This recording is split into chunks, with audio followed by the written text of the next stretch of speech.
الحمدللہ رب العالمین والعاقبۃ للمتقین والصلاۃ والسلام علی سید الانبیاء والمرسلین اما بعد اعوذ باللہ من الشیطان الرجیم بسم اللہ الرحمن الرحیم وقالوا لن تمسنا النار الا ایاما معدودہ قل اتخذتم عند اللہ عہدا فلن یخلف اللہ عہدہ ام تقولون علی اللہ ما لا تعلمون صدق اللہ العظیم اللہم صلی علی سیدنا و مولانا محمد معدن الجود والکرم وآلہ وصحبہ وبارک وسلم الصلاۃ والسلام علیک یا سیدی یا رسول اللہ وعلی آلک واصحابک یا سیدی یا حبیب اللہ۔ حمد و صلاۃ کے بعد باصلاحیت آدمی، باوقار آدمی، پڑھا لکھا آدمی اور اللہ تبارک و تعالیٰ کی عطاؤں سے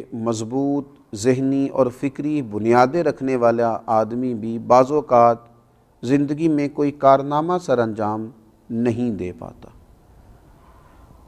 اس کی وجہ یہ ہوتی ہے کہ ڈھیر سارے لوگ ایسے ہوتے ہیں جو اپنی زندگی خوش فہمیوں میں گزار دیتے ہیں۔ اسی طرح بڑے لوگوں کے بیٹے، ان کے مزاج کے اندر بھی خوش فہمیاں اس قدر زیادہ پیدا ہو جاتی ہیں کہ وہ بھی اپنی زندگی میں کوئی کارنامہ نہیں کر پاتے۔ یہ جو خوش فہمیاں ہوتی ہیں نا انسان کی، یہ اس کے لیے بہت بڑی روحانی بیماری بن جاتی ہے، ایک بہت بڑا روگ بن جاتی ہے۔ خود بخود کچھ لوگ اپنے لیے کچھ چیزوں کا تعین کر لیتے ہیں، کچھ معاملات طے کر لیتے ہیں کہ یہ فلاں چیز میرے پاس الحمدللہ موجود ہے، اور خوش فہمی ایک بہت بڑا حجاب بن کر آنکھوں کے سامنے آ جاتی۔ اور جس دور میں میں اور آپ رہ رہے ہیں، اس دور میں تو ڈھیروں لوگ ہیں جو خوش فہمیوں کا شکار ہیں۔ اور ہمارے دینی، مذہبی، روحانی ماحول کے اندر تو آپ دیکھیں اس قدر زیادہ خوش فہمیاں، میں فلاں پیر صاحب کا بیٹا ہوں، میری فلاں جگہ نسبت ہے، میں فلاں تعلق رکھتا ہوں، فلاں کے ساتھ بھئی اچھے گمان رکھنا برا نہیں۔ اللہ والوں کی نسبت بڑی چیز ہے، خدا دے یہ دولت تو یہ بڑی چیز ہے، لیکن آپ یہ بھی تو دیکھیں جن کی نسبت پر آپ اتنی خوش فہمی کا اظہار کر رہے ہیں ان کا مزاج کیا تھا۔ وہ کبھی کسی خوش فہمی کا شکار نہیں ہوئے، بلکہ انہوں نے ہمیشہ کوشش کی کہ جد و جہد کریں، اعمال صالحہ جمع کریں، اللہ تبارک و تعالیٰ کی رضا والے کام کریں، صبح و شام اپنا محاسبہ کریں، اپنے آپ کو اس قابل بنائیں کہ اللہ تبارک و تعالیٰ رحمت فرمائے اور رب کی رحمت متوجہ ہو اور ان کے لیے اللہ تعالیٰ جنت کا فیصلہ فرمائے۔ لیکن ڈھیر ساری خوش فہمیاں۔ قرآن مجید فرقان حمید نے یہ اہل یہود کا طریقہ بتایا ہے کہ وہ بہت خوش فہمیوں کا شکار تھے۔ کہیں تو وہ کہتے تھے کہ ہم اللہ تعالیٰ کے بیٹے ہیں، اللہ کے پیارے ہیں معاذ اللہ۔ کہیں وہ کہا کرتے تھے کہ یہ جو آخرت کا گھر ہے نا قیامت کا، ہے ہی فقط اہل یہود کے لیے۔ کن ان کانت لکم الدار الآخرۃ عند اللہ خالصۃ من دون الناس فتمنوا الموت ان کنتم صادقین۔ تو اللہ فرماتا ہے محبوب علیہ السلام آپ ان سے کہیے کہ اگر آخرت کا گھر خالص تمہارے لیے ہے، دوسروں کو چھوڑ کر صرف تم ہی جاؤ گے جنت میں، تو پھر موت کی تمنا تو کرو۔ مرنے کے بعد ہی جانا ہے نا تمہیں جنت میں، تو تمنا تو کرو ان کنتم صادقین، اگر تم سچے ہو۔ لیکن ہرگز کبھی موت کی تمنا نہیں کریں گے، کیونکہ انہیں پتہ ہے انہوں نے آگے کیا بھیجا ہوا ہے، تمنا نہیں کریں گے۔ لیکن روز دعویٰ کرنا، آپ دیکھ لیں بہت سارے لوگ آپ کو ملیں گے، ان کا دعویٰ ہے اوہو الحمدللہ بڑی نسبت ہے، بڑی ثنا خوانی کی ہے، بڑا کام کیا ہے، فلاں کام بڑا کیا ہے، لیکن محلات بھی بناتے جا رہے ہیں، تعمیرات بھی ہوتی جا رہی ہیں، بنگلے بھی تیار ہو رہے ہیں۔ بھئی اگر آخرت کا گھر آپ کے لیے بقول آپ کے، تو پھر آپ کا اٹھنا بیٹھنا آنا جانا تو بتاتا ہے کہ آپ تو مرنے کو تیار ہی نہیں ہیں، آپ کا تو ذہن ہی نہیں ہے، آپ کا تو کوئی ارادہ ہی نہیں ہے، آپ تو دنیا داری اس طرح جمع کر رہے ہیں اس طرح ہمیشہ یہی رہنا ہے، جانا ہی نہیں۔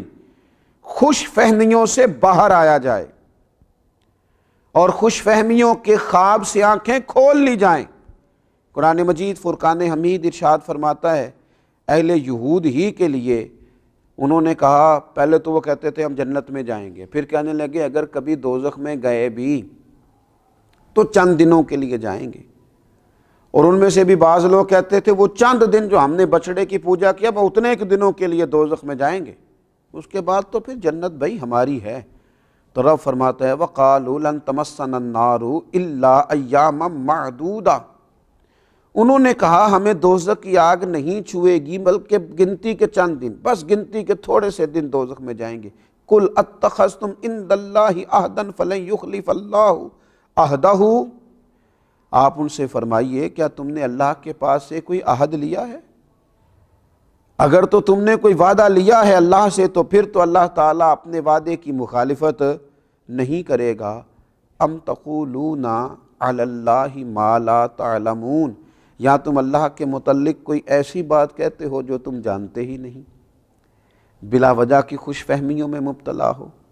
خوش فہمیوں میں کبھی مبتلا نہ ہو، زندگی حقیقت پسندانہ گزاریں، من آنم کے من دانم، چومتے رہیں لوگ آپ کے ہاتھ، لگتے رہے آپ کے نعرے، چھپتے رہیں آپ کے اشتہار، ہوتی رہے آپ کی تعریفیں، نہ آپ کبھی کسی خوش فہمی کا شکار نہ ہو۔ من آنم کے من دانم، آپ جو ہیں اس کا آپ کو پتہ ہونا چاہیے، آپ کے سجدوں میں کمی نہ آنے پائے، آپ کے استغفار میں کمی نہ آنے پائے، آپ اپنے رب کو راضی کرنے میں کبھی کسی سستی کا اظہار نہ کریں۔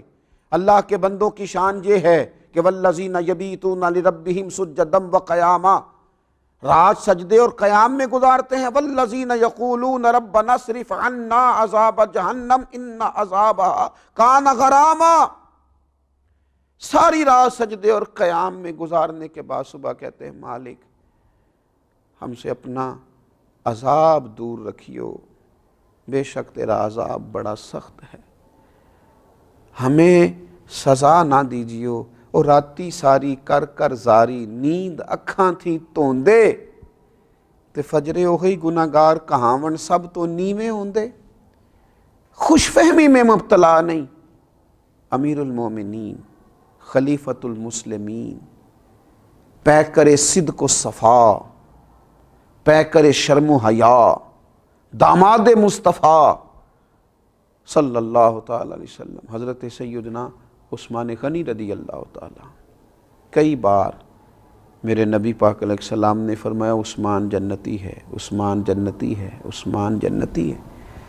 پر حضرت عثمان غنی جب کسی قبر پہ کھڑے ہوتے تو اتنا روتے کہ داڑھی مبارک آنسوؤں سے بھر جاتی۔ غلام عرض کرتا حضور کئی دفعے جنت کی بشارت پانے کے باوجود آپ کا یہ حال ہے؟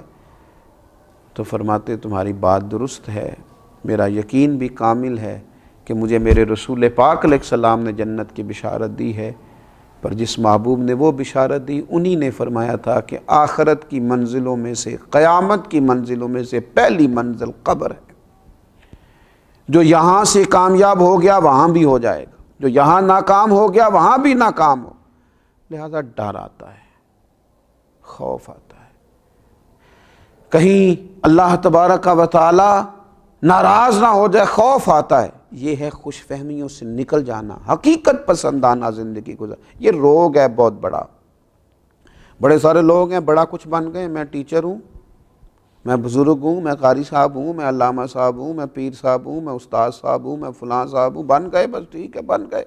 یہ خوش فہمی ہے، اس سے آگے بھی تو دیکھے نا۔ اور پھر اگر تیرے پاس کوئی نیکی ہے تو تیرے پاس کیا گارنٹی ہے کہ اس کی بارگاہ میں وہ قبول بھی ہے کہ نہیں؟ جو رب کے بندے تھے وہ تو قبولیت کے لیے ترستے رہے، ساری زندگی دعائیں مانگتے رہے کہ کریم تو قبول فرما لے۔ تو خوش فہمیوں کے جنگل سے باہر آئیں، حقیقت پسندانہ زندگی گزاریں۔ اللہ تعالی ہم سب کو حقیقت پسند بنا دے۔ وما علینا الا البلاغ۔